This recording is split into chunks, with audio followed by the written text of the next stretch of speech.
हैदराबादी भाईजान यानी कि असदुद्दीन ओवैसी अब दिल्ली आ गए हैं। अगले साल दिल्ली में विधानसभा चुनाव होने वाले हैं।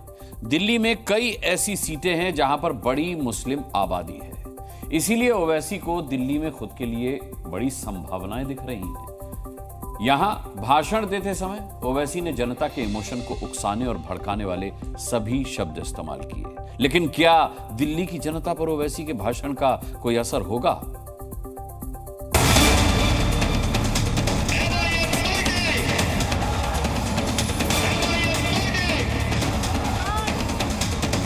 बताइए 75 साल में क्या बदला? लोग आज असदुद्दीन ओवैसी पर इल्जाम तो लगाते हैं भड़काऊ भाषण का।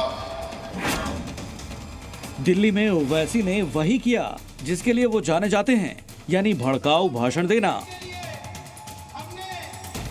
राजधानी की मुस्तफाबाद सीट पर ओवैसी जब माइक के सामने खड़े हुए तो उन्होंने मुसलमानों को ये समझाया कि दूसरी पार्टियों को छोड़ो, हमें आजमाओ।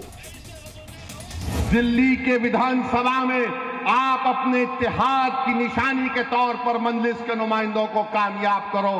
देखो हालात बदलेंगे, वरना याद रखो कोई आसमानों से आने वाला नहीं है, कोई जमीन से निकल कर आने वाला नहीं है, और अल्लाह भी उन्हीं लोगों के हालात को बदलता है जो अपने आप को बदलना चाहते हैं।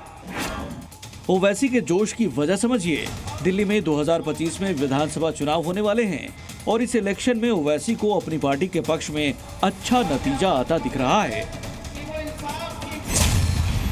ओवैसी के टारगेट पर दिल्ली की 7 मुस्लिम मेजॉरिटी वाली सीटें हो सकती हैं।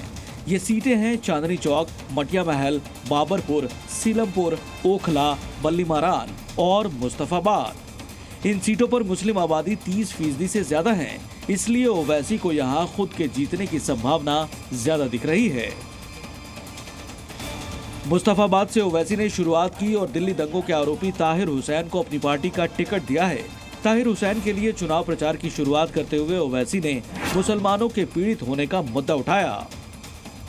ताहिर हुसैन के नाम का ऐलान किया तो सबके पेट में दर्द शुरू हो गया। ताहिर हुसैन का नाम का ऐलान किया तो सबके सर में दर्द शुरू हो गया। अरे जिसके पेट में दर्द हो रहा है, जिसके सर में दर्द हो रहा है, क्या तुम भूल गए कि तुम ताहिर हुसैन की घर की छत पर बैठकर कितने मर्तबा ताहिर हुसैन ने तुमको खाना खिलाया था? क्या तुम भूल गए कि ताहिर हुसैन की छत पर बैठकर तुमने क्या क्या गुफ्तगू की थी?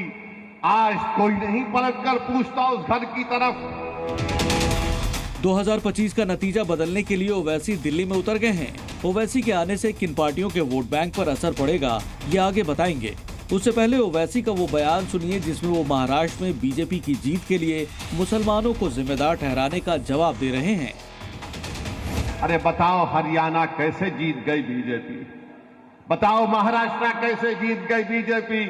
हम पुकारते रहे, हम अपने हलफ को सूखा कर लिए, चीख मार मार कर कहते रहे देखो ये हमारा काम नहीं है, हम बीजेपी को रोकना जरूरी है, मगर ये पूरी जिम्मेदारी हम पर क्यों आयद करते हैं? अरे एक ही समाज है जो बीजेपी के खिलाफ वोट दे रहा है, उसका नाम मुसलमान है।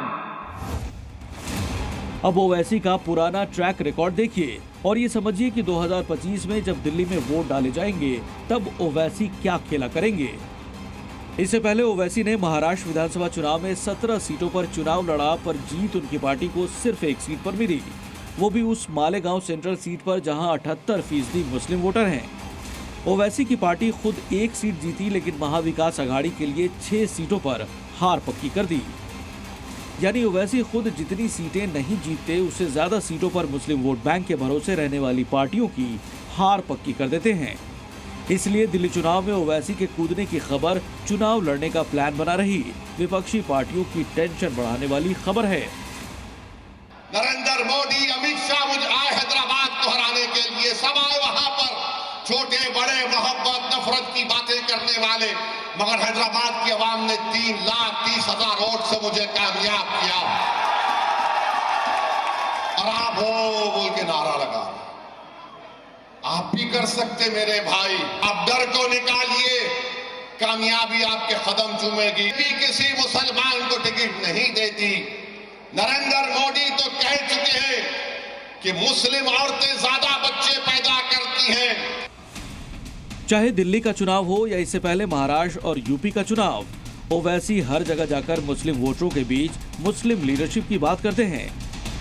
संभल से लेकर मोदी शाह के नाम लेकर डराने भड़काने की कोशिश करते हैं। दिल्ली चुनाव में भाईजान के टारगेट पर 7 सीटें होंगी और यही ओवैसी का लाल किला प्लान है।